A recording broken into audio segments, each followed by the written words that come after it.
अभी आप सुन रहे हैं मां शारदा म्यूजिक की शानदार प्रस्तुति।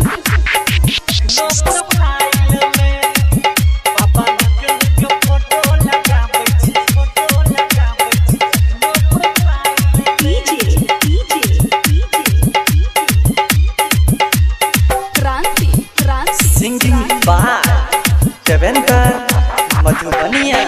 अब बाबा निक निक निक बाबा निक निक निक बाबा निक निक फोटो लगाबै छी अखनो प्रोफाइल में। बाबा निक निक फोटो लगाबै छी अखनो प्रोफाइल में। आ बेटा के जींस पहिर लिए, बेटा के जींस पहिर लिए, केस डाई करेलो बुढ़ारी में। बाबा निक निक निक बाबा निक निक निक बाबा निक निक फोटो लगाबै छी एखनो प्रोफाइल में। बाबा निक निक फोटो लगाबै छी एखनो प्रोफाइल में। आ बेटा के जींस पहिर लिए, बेटा के जींस पहिर लिए, आ केस डाई करेलो बुढ़ारी में। बाबा निक निक निक बाबा निक निक निक बाबा निक निक फोटो लगाबै छी एखनो प्रोफाइल में। बाबा निक निक फोटो लगाबै छी एखनो प्रोफाइल में। आयो बाबा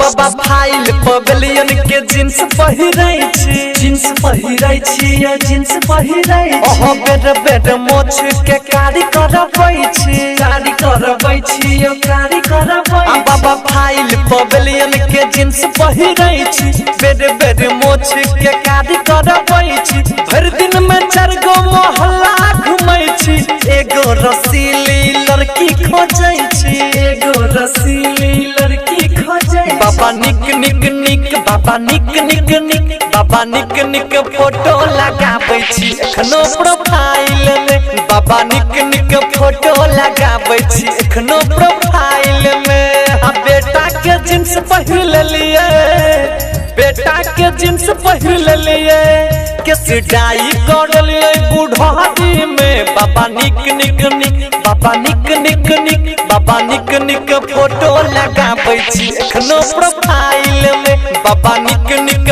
फोटो लगाबै छी एखनो प्रोफाइल में।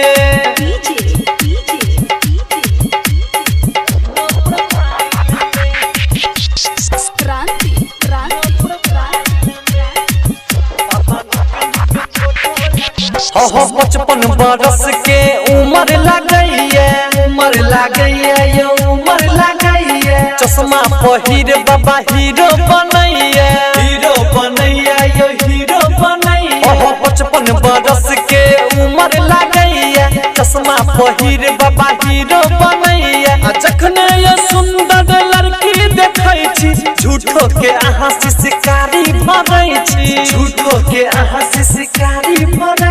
बाबा निक निक निक बाबा निक निक निक बाबा निक निक फोटो लगाबै छी एखनो प्रोफाइल में। बाबा निक निक फोटो लगाबै छी एखनो प्रोफाइल में। आ बेटा के जींस पहिर लिए, बेटा के जींस पहिर लिए, केस डाई कर लिए बुढ़ारी में। बाबा निक निक निक बाबा निक निक निक बाबा निक निक फोटो लगाबै छी एखनो प्रोफाइल में। बाबा निक निक फोटो लगाबै छी एखनो प्रोफाइल में।